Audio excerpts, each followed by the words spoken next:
It's such a great question because if you look at, these are seismic, important, systemically, really had huge segments of market share in the ecosystem. Celsius is the only one that seems to be trending towards survival in a new form, and hopefully it does make it through the confirmation process and the regulatory process that's sort of quickly after the fact.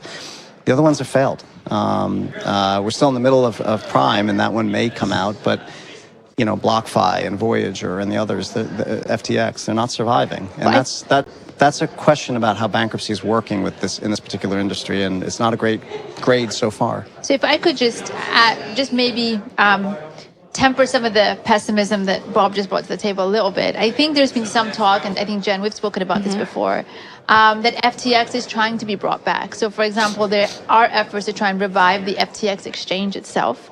And that may be useful for a number of reasons, potentially for giving some value, maybe, though it's not yet clear, to the FTT token, right? That could potentially gain in value or have some greater usefulness should FTX come back in some form. So I think there's some discussion underway to create a very compliant-friendly, super easy-to-use exchange in the form of an FTX 2.0. Where that goes is anybody's guess, and it could just end up completely failing, particularly given the regulatory uncertainty that we have at present. But this is one way to try and get some value to some of the assets that underlie FTX as a way to try and bring the exchange back.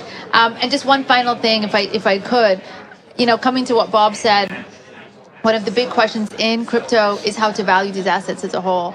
And that's something the bankruptcy court is doing for the first time, and is doing it on its own, and it's a pretty hard job.